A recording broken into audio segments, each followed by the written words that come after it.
Esta é a história do dia da Rádio Observador. Quem poderá ganhar a liderança do PSD?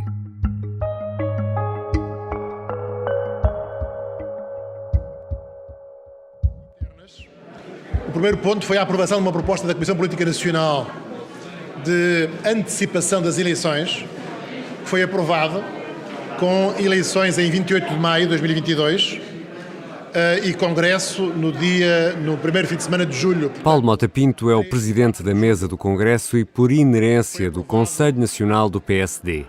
A data das eleições diretas ficou fechada em Ovar, numa reunião em que Rui Rio esteve ausente por motivos de saúde. O que acontece é que foi apresentada uma proposta pela Comissão Política Nacional, incluindo o Presidente, de antecipação das eleições. Não é uma demissão formalmente, não há nenhuma demissão formal, não existiu.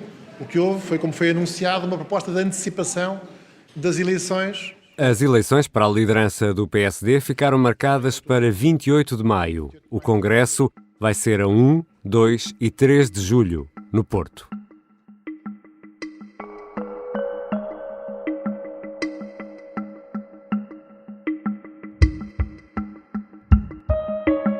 Com a saída de Rui Rio, depois dos resultados nas legislativas de janeiro, Luís Montenegro tenta pela segunda vez chegar à liderança. Jorge Moreira da Silva, que no passado decidiu não avançar, em pelo menos 2 ocasiões, vai agora à luta. Hoje vou conversar com o editor adjunto de política do Observador, Miguel Santos Carrapatoso, sobre a corrida eleitoral no PSD. Bem-vindo, Miguel Santos Carrapatoso. Olá, Ricardo. Temos aqui 2 candidatos à liderança do PSD. Conseguimos, eu acho que te vais lembrar deste jogo, encontrar 7 diferenças entre os 2 ou não? Bom, um é alto, outro é baixo, um usa óculos. Estás a fazer rodinhas? Outro não usa óculos. Não, mais a sério, são 2 candidatos que, sendo da mesma família política, sendo do mesmo partido, obviamente é mais aquilo que os une do que aquilo que os separa, como dizia a canção. Mas têm perfis muito diferentes e percursos, sobretudo percursos políticos muito diferentes.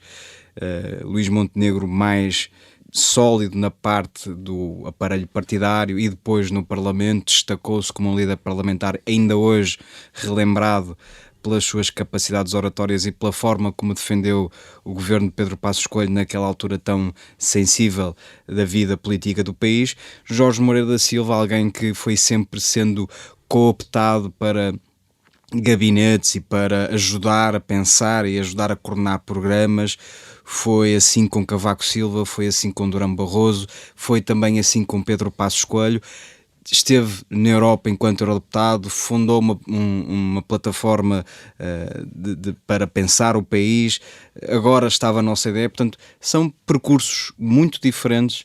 Se quisermos simplificar, e é uma simplificação até injusta para ambos, um é mais académico, outro é mais político. E há diferenças no campo ideológico ou no campo do caminho a escolher para o PSD? Estamos numa fase muito prematura da corrida à liderança do PSD, ainda que falte menos de um mês, mas se há aspecto que já ficou evidente, e pelo menos é aquele que está a ser mais explorado pelas 2 candidaturas, é a relação que o PSD deve ou não ter com o Chega. Está a tornar-se um tema de campanha. Jorge Moreira da Silva disse claramente com aqueles senhores: eu não falo. Comigo não. Na casa do PSD não cabem racistas, xenófobos e populistas. Luís Montenegro tem sido mais ambíguo. Eu tenho também a obrigação de ser claro e de dizer que os valores e princípios do Partido Social Democrata não estão a ser violados com esta solução do Governo e com esta solução de apoio parlamentar. E também se percebe porque é que tem sido mais ambíguo. Convivo muito bem com aquilo que é hoje a governabilidade e a estabilidade governativa que se alcançou nos Açores. É ele que tem mais responsabilidades de ganhar estas eleições e, no fundo, é ele que terá mais probabilidade de vir a lidar com André Ventura. Portanto, também se percebe que há aqui um efeito tático de ambas as candidaturas. É evidente que nem Montenegro nem Jorge Moreira da Silva se identificam com o programa do Chega. Agora, o que fazer com o Chega é que aparentemente os distingue nesta altura do campeonato. Miguel, quando falamos em PSD, ouvimos sempre falar nas estruturas do partido, nas concelhias, nas distritais. O voto nestas diretas é por militante, mas afinal, qual é aqui a importância da estrutura nestas eleições? Há uma enorme mistificação em torno do chamado voto livre. É evidente que o voto é sempre livre. Ninguém aponta uma pistola ao militante do PSD para votar no fulano A ou no cicrano B. Mas, historicamente, são as estruturas, e estamos a falar de concelhias, portanto, a nível concelhio, e distritais, quando falamos a nível distrital, que mobilizam os seus militantes. E por isso é que há, historicamente, determinadas figuras pelo território nacional que, pela sua capacidade de mobilização, por serem líderes regionais, conseguem convencer determinado conjunto de pessoas a votar no candidato Y ou no candidato X.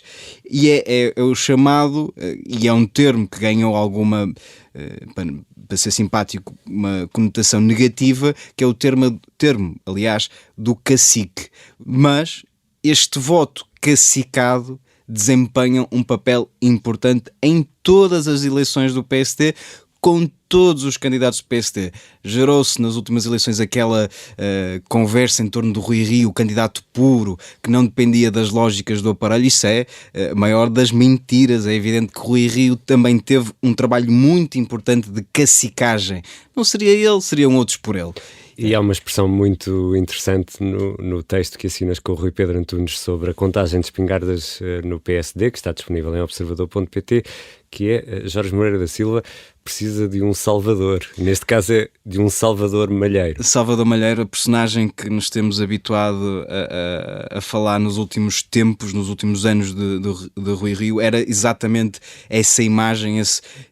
O Rui Pedro já não me deixa escrever esse termo nos textos, mas eu escrevia sempre era o Kingmaker, ou foi o Kingmaker de Rui Rio, porque de facto fazia isto, sem qualquer desprimor, fazia o trabalho sujo. Ia às terras, falava com os militantes, convencia-os a votarem em Rui Rio, fazia acordos, estabelecia compromissos, que é precisamente o caso de Salvador Malheiro, que era até há bem pouco tempo líder distrital de Aveiro e vice-presidente do PSD. Vamos então a contas. Miguel Santos Carrapatoso, nesta altura, a nível das distritais, como é que está a contagem?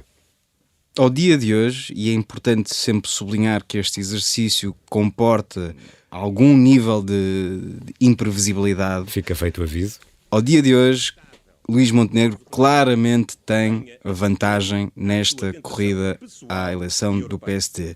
Portuguesas e portugueses, sou candidato a presidente do Partido Social Democrata para ser primeiro-ministro de Portugal. Tem o apoio da esmagadora maioria das estruturas distritais do PSD. Já muita gente lhe manifestou apoio, já muita gente apareceu a dizer que era ele o candidato mais bem posicionado a suceder a Rui Rio.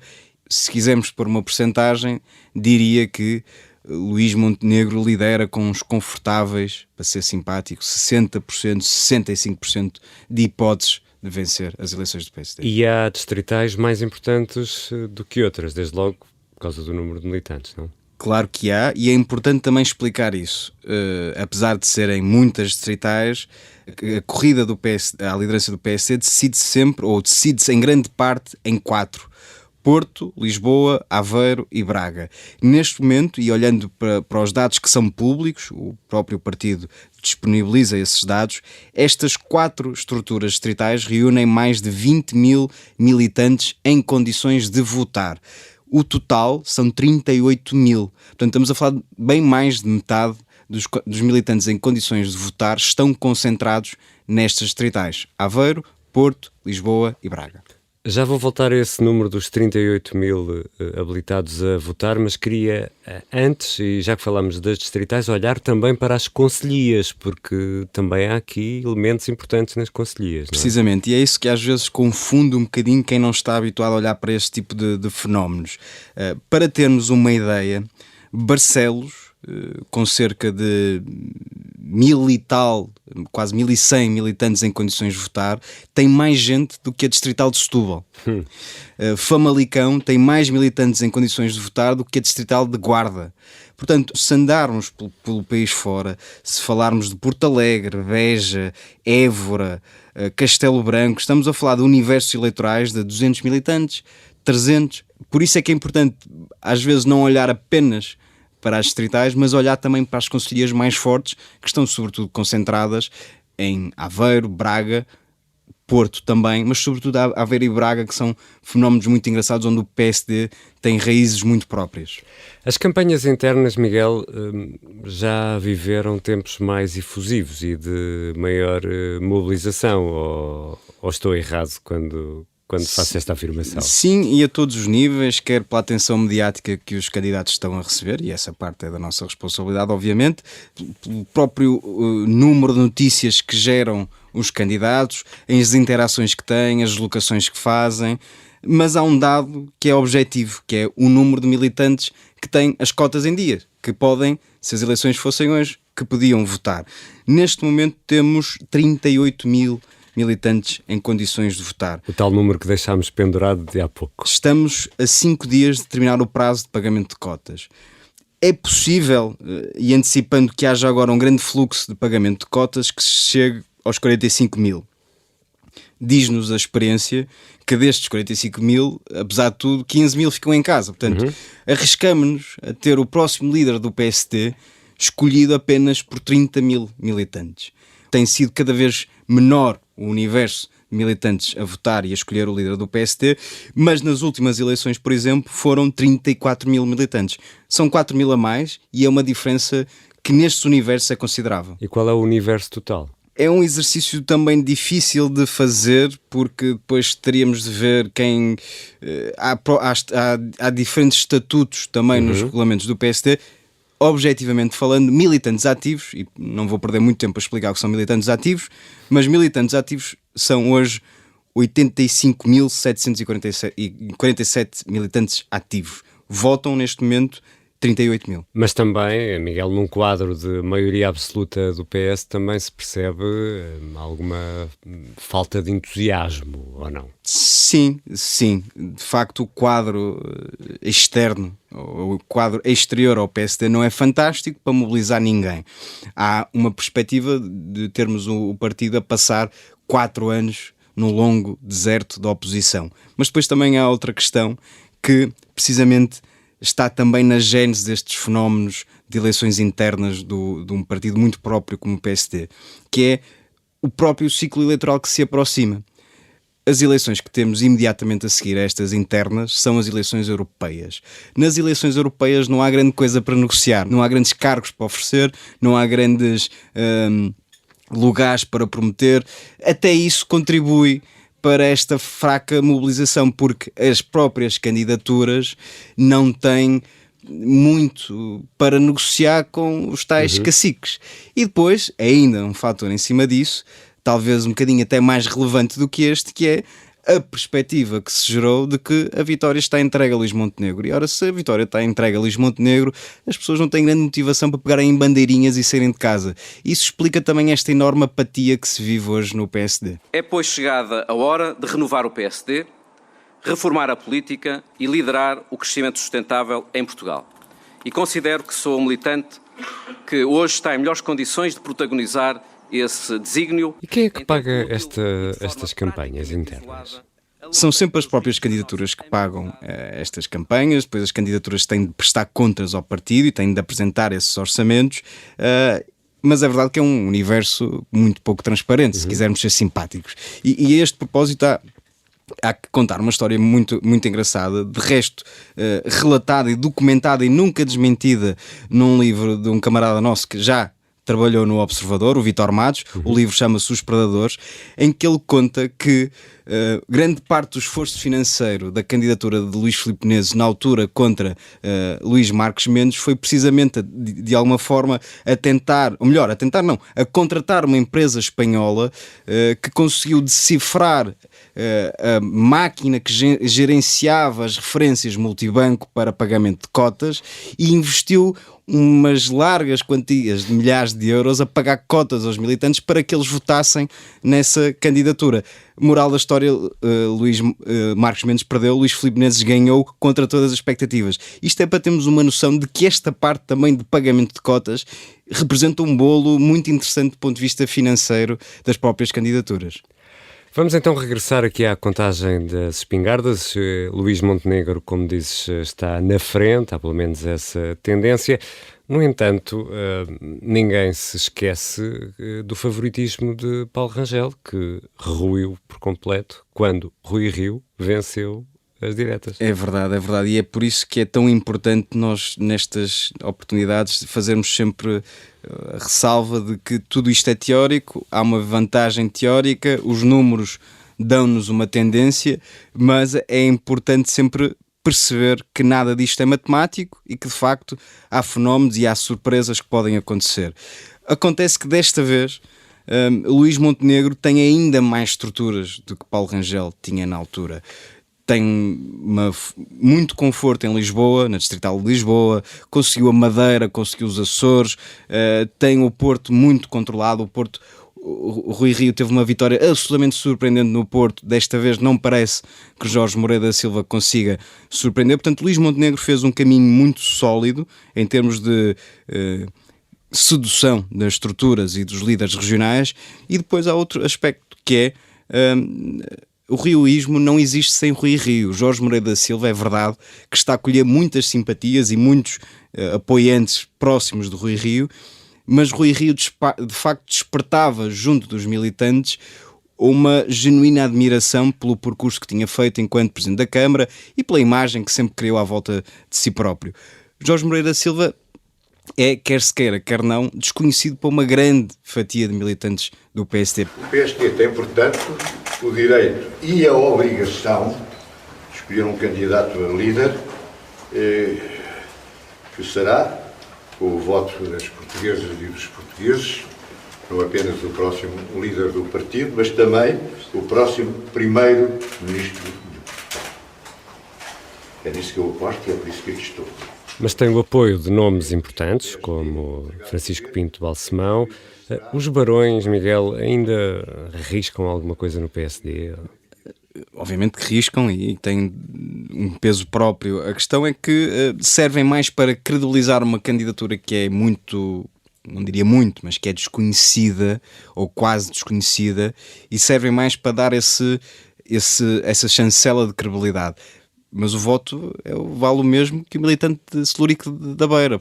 Mas o PSD já é muito mais, já há muito tempo que deixou de ser um partido de barões, já é um partido de operacionais, de ilustres desconhecidos, de gente que se junta nestas alturas do campeonato para eleger um líder e, portanto, já são poucos os barões. E os que existem valem pela chancela de credibilidade que dão, mas valem um voto como os outros.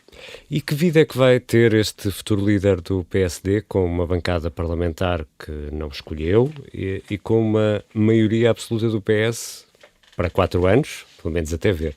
Sim, é uma vida muito difícil, é um ciclo eleitoral muito complicado.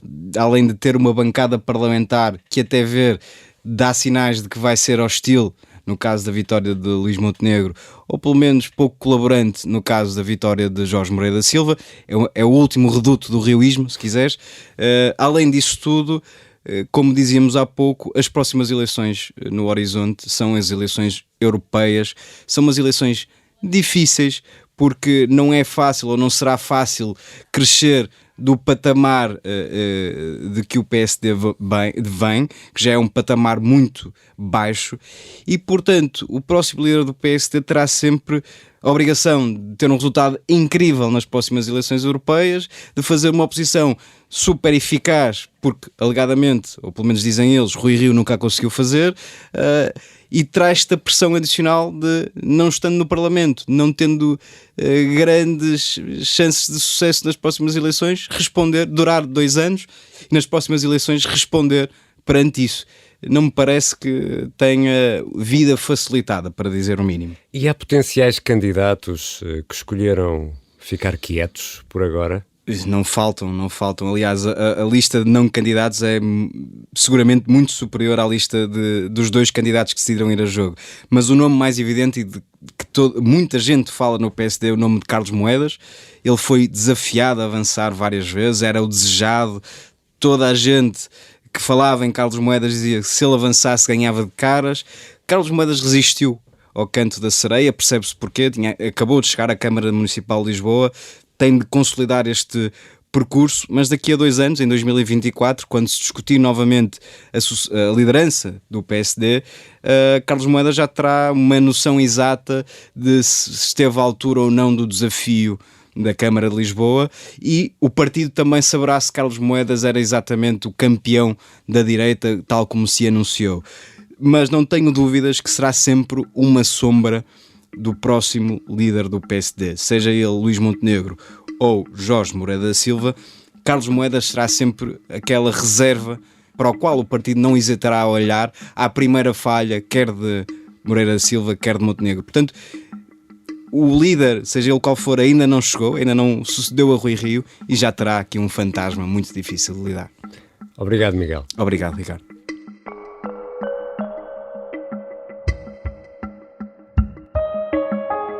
Miguel Santos Carrapatoso é o editor adjunto de política do Observador e assina com o editor Rui Pedro Antunes o especial Contagem de Espingardas no PSD.